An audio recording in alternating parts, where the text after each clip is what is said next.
হঠাৎ করেই ঢাকা বিশ্ববিদ্যালয়ে একজনের নাম আলোচিত হচ্ছে, একজন শিক্ষার্থী।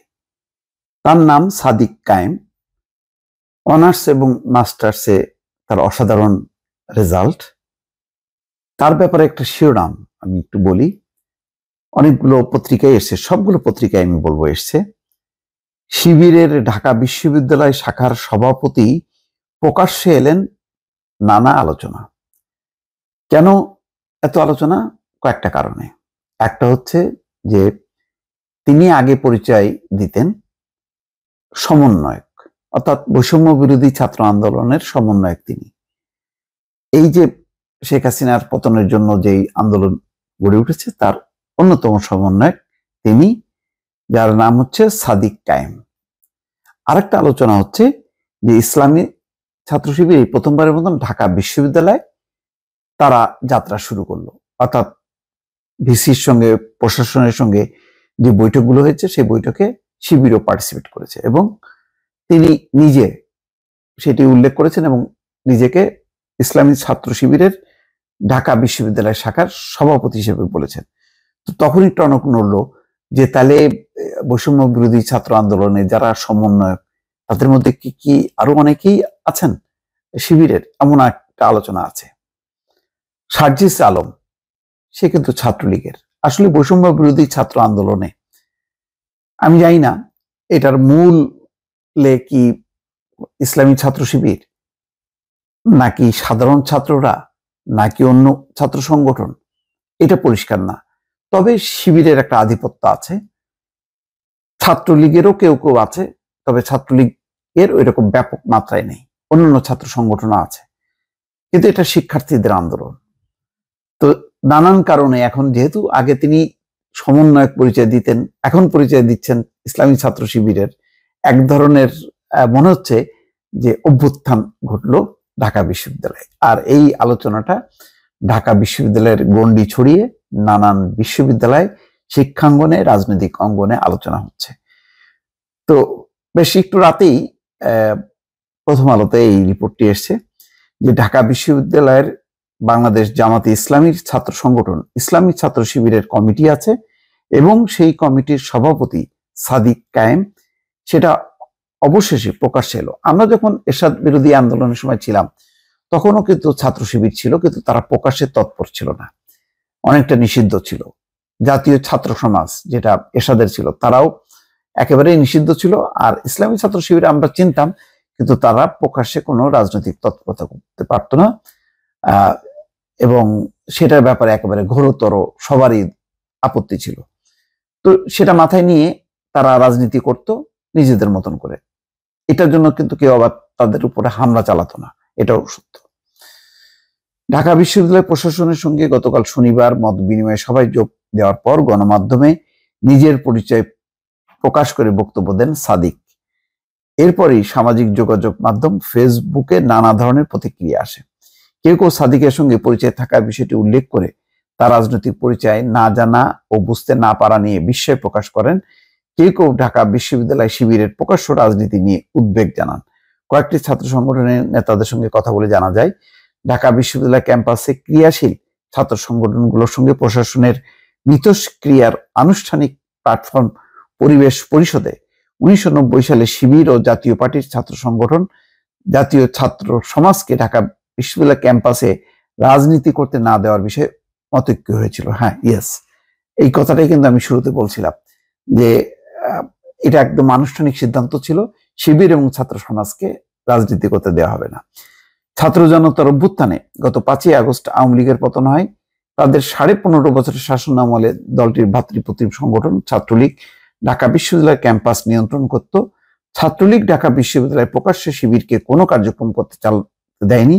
শিবির সন্দেহে তারা অনেককে মারধর ও হল ছাড়তে বাধ্য করেছে। অবশ্য সরকারি চাকরিতে কোটা সংস্কার আন্দোলন চলাকালে গত জুলাইয়ে ছাত্রলীগকে উল্টা ক্যাম্পাস ছাড়তে হয়েছে। আসলে এটার আমি যেটা বলবো যে এটা একটা পাল্টা প্রতিক্রিয়া হয়েছে। আগে যেভাবে তাদেরকে নিষিদ্ধ করা হয়েছে এটাও সঠিক ছিল না। কেননা গণতান্ত্রিক রাজনীতিতে যদি জামাত ইসলাম পার্টিসিপেট করতে পারে, নির্বাচন করতে পারে, সংসদে তাদের প্রতিনিধিত্ব থাকতে পারে, তাহলে তারা শিক্ষাঙ্গনে কেন প্রকাশ্যে করবে না? মানে তাদেরকে রাজনীতি করতে না দেওয়াটাও তো একটা অগণতান্ত্রিক সিদ্ধান্ত। সেটা বিশ্ববিদ্যালয় যেভাবেই করুক না কেন, এটা তো পারে না। কারণ ইসলামী ছাত্র শিবির তো কখনো সরকারি দল ছিল না। জাতীয় ছাত্র সমাজ সেটা এরশাদের দোসর হিসেবে একটা রাজনৈতিক অবস্থান থাকতে পারে, সেটা তো ইসলামী ছাত্র শিবিরের ক্ষেত্রে হইতে পারে না।